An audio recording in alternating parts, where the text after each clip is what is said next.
Ladies and gentlemen, hiss and foes, welcome to the Culture Casino!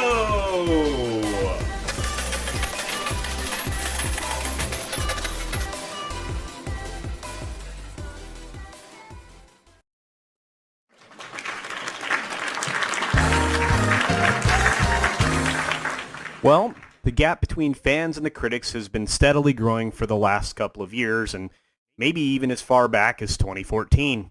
The industry of the professional critic, or the movie reviewer, has been sliding into a more promotional and advertisement space, I think.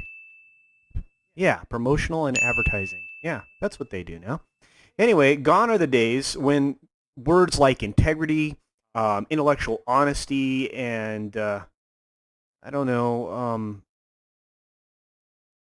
credibility.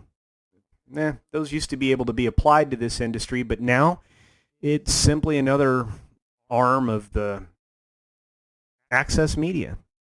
What's worse, though, is they're proselytizing their political narrative, and that isn't even thinly veiled anymore. It's just in your face.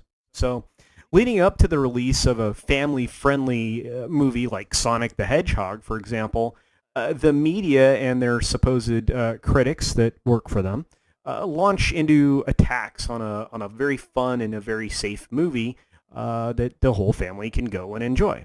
The folks even across the pond had to launch into their own attacks against Sonic during its Valentine's Day opening.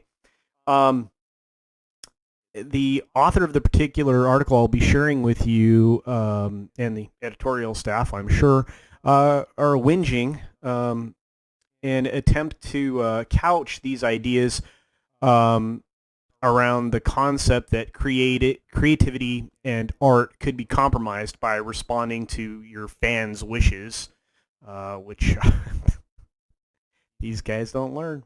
These guys don't learn. Anyway, drawing from the article, this is a quote from the writer. He says, yet the unprecedented decision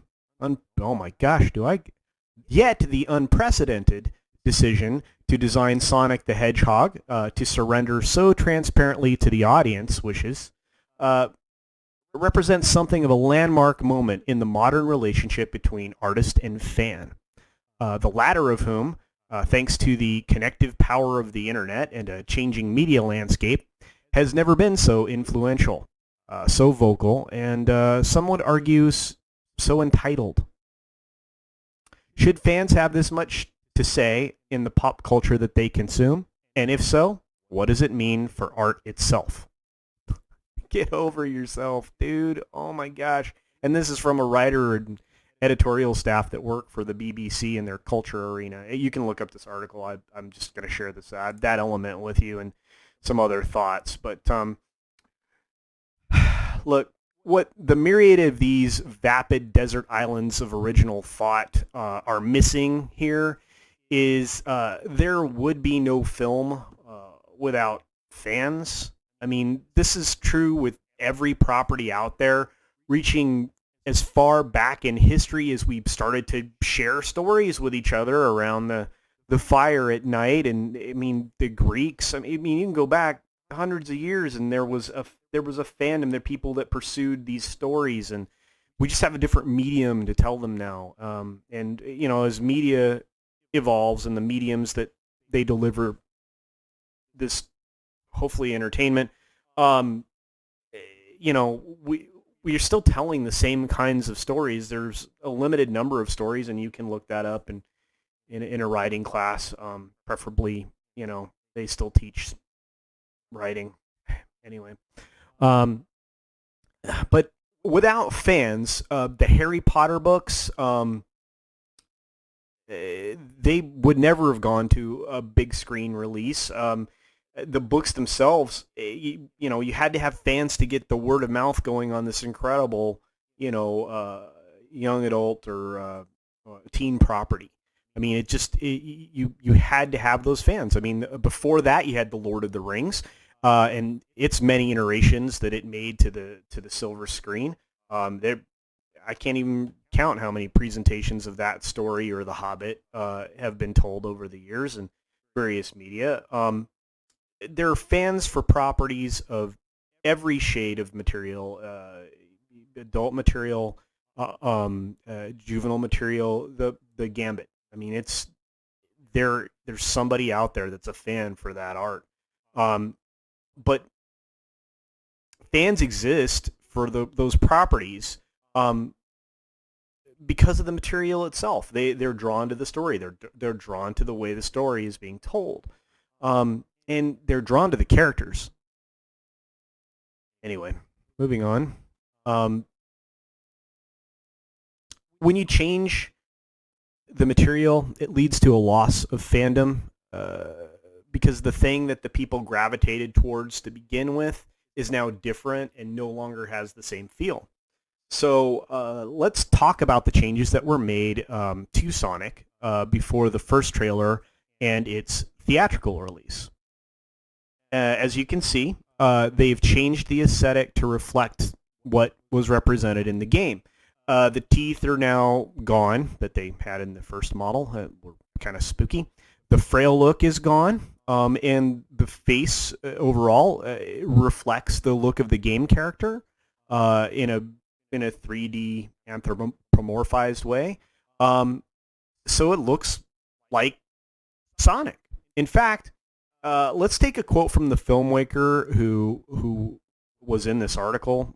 They took a quote from him, and he says, "Sonic the Hedgehog having weird teeth and people going, no, that's not the game I played as a kid. You need to fix it, or I'm not giving you money." Seems to me he knows, the audience there. I think. I mean, there it is. I mean, he knows that in order to make money on an existing property, you need the fans. So they took a few months and $5 or $6 million and came back with a great character and just a delightful and funny movie that I'm gonna just say it makes you realize how genius a physical comedian in Jim Carrey that you have, and if he's cast properly and has the right opportunity to be Jim Carrey.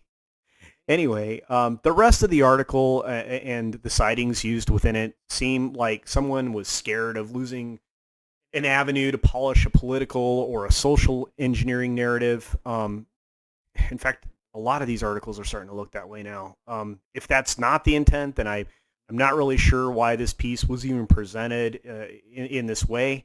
But then again, old-fashioned journalism and fringe opinions is what gives YouTubers like myself and many others lots and lots of content to cover because these opinions are ridiculous. But anyway, in a matter of minutes with a Google search, you can see all these articles. There were plenty of them lamenting the power of the fans, not just for this movie, but over months and months. It's like these authors who are supposed to be representatives of their media outlets. It's like they didn't realize that the properties only existed in the first place because people read or watched them. They gravitated toward a particular character that spoke to them, and they adopted them and took them on as their own. And they really seem to forget that the fans have always had the power because they've created these things in the first place. A book can't be popular if no one reads it. And the real power of the fans is their wallet. And, they've never learned this, and they're learning it now, or maybe they're not learning. I don't know. Well, we'll keep smashing their heads against it, I guess. But if the fans have the money and they choose not to go see a movie, I mean, you didn't make that movie for them. And it's a question that's asked, answered, or not answered in many cases. Who did you make the movie for? We know who Sonic was made for, but in other cases, I don't know who the audience was, but finally, fans are using that power, that power of economics when it comes to these movie studios. For example, when movies like Ghostbusters 2016, Terminator Dark Fate, Charlie's Angels, and the recent Harley Quinn debacle with the inappropriately named title change, who knows how many times they're going to change that title. Um, they have they've had very poor showings. They're losing the studios money, and that's a reflection of the fan power. The fans are voting no on preachy messaging. They're voting no on ridiculous character changes. And they're voting no on the 2% of this Twitterati that's driving entertainment companies to make these stupid decisions. Anyway, if you've seen any of these whinging articles out there or videos about fan power, link them in the comments below because I'd love to see them. As always, thanks for your valuable time here. Please subscribe and hit the bell to join us here at Culture Casino whenever we publish a new video. If you like the video, please hit that little thumbs up thingy for us as well. And wherever you are, I really do hope that you have a great day. And remember, in the Cultural Casino, when the house wins, we all win.